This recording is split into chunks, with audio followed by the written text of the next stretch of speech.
अस्सलाम वालेकुम जी, मैं हूं हकीम हसीब अहमद भट्टी। नाजरीन, आज हम बहुत ही इम्पोर्टेंट टॉपिक पे बात करने जा रहे हैं कि पेशाब के साथ, पेशाब से पहले या पेशाब के बाद लेसदार कतरे आने वाली बीमारी के हवाले से है। औरतों और मर्दों को कतरे तो कई तरह के आते हैं, लेकिन सिर्फ पेशाब के साथ आने वाले कतरे की बीमारी के हवाले से बात करने जा रहे हैं।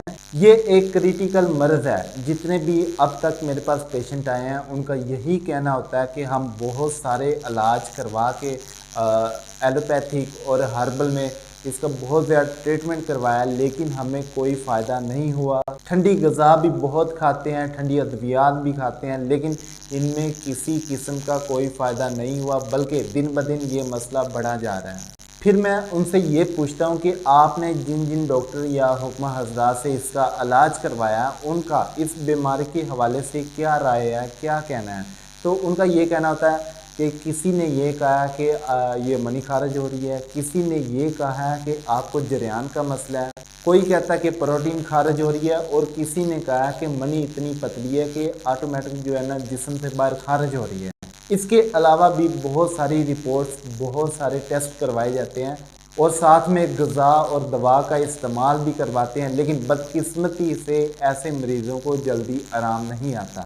आज ये मौजू मैंने इसलिए चूज़ किया कि बहुत सारे हुक्मा हजरात और डॉक्टर हजरात इस मर्ज़ को समझ ही नहीं पाते कि ये मसला क्या है, इसलिए मैंने इस मौजू को ज़रूरी समझा।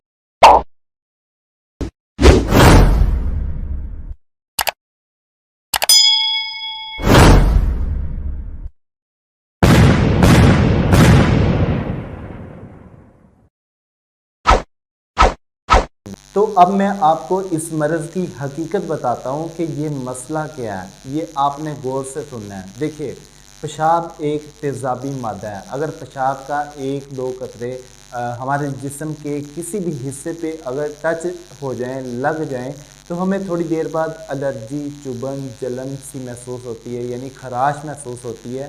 अभी तो पेशाब के कतरे हमारे जिल्द की मोटी खाल पे, ये खाल बहुत ज़्यादा मजबूत होती है, इस पे लगे हैं, लेकिन फिर भी हमें इतनी जलन महसूस हो रही होती है।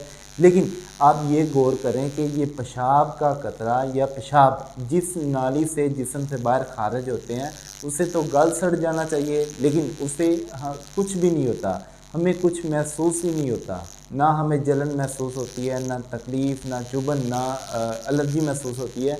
हालांकि वो नाली इंतहाई नरम और नाजुक होती है, जिसमें से पेशाब गुजर के जिस्म से बाहर खारिज होता है। हमें इस वजह से कुछ भी महसूस नहीं होता, क्योंकि जब हम पेशाब करने बैठते हैं तो एक लेसदार मादा, जिसे अल्ब्यूमिन मादा भी कहा जाता है, ये अंडे की सफ़ेदी जैसा होता है, लेसदार कतरे होते हैं।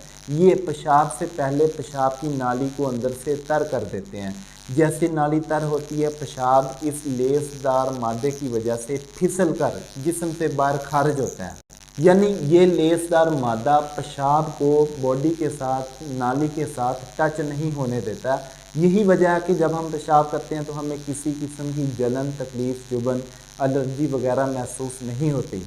लेकिन जब हमारा मैदा ख़राब होता है, हमारे मैदे में गैस का प्रॉब्लम रहता है, तेज़ाबियत होती है, कॉन्स्टिपेशन, कब्ज़ हो जाती है, यानी हमारे वजूद में खुश्की या तेज़ाबियत होती है, तो ऑटोमेटिक पेशाब में भी तेज़ाबियत बहुत ज़्यादा कसरत से पाई जाती है। और जब पेशाब में तेज़ाबियत होगी तो पेशाब की इस तेज़ाबियत को कंट्रोल करने के लिए ये लेसदार मादा, ये अंडे की सफ़ेदी जैसा मादा बहुत ज़्यादा कसरत से ये खारिज होगा कि कहीं पेशाब की तेज़ाबियत इस नाली को नुकसान ना पहुंचा दे। अब हम इस नतीजे पे पहुंचे हैं कि ये सारा मसला आपके वजूद की तेज़ाबियत की वजह से है। आप इस तेज़ाबियत को ख़त्म करें। वजूद की तेज़ाबियत जैसे ख़त्म होगी तो पेशाब की तेज़ाबियत ऑटोमेटिक कम होगी, और ये लेसदार मादा ज़ायद मिक़दार में निकलने की बजाय मामूली मिक़दार में निकलना चाहिए, और मामूली मिक़दार में निकलना भी चाहिए। और इसके इलाज के लिए आप अपनी मेडिकल कंडीशन को नोट करते हुए, मेडिकल कंडीशन के मुताबिक, ब्लड प्रेशर बहुत ज़रूरी होता है, मैदे का प्रॉब्लम, गैस वगैरह को नोट करते हुए गर्म तर ग़िज़ा, गर्म तर दवा का इस्तेमाल करें।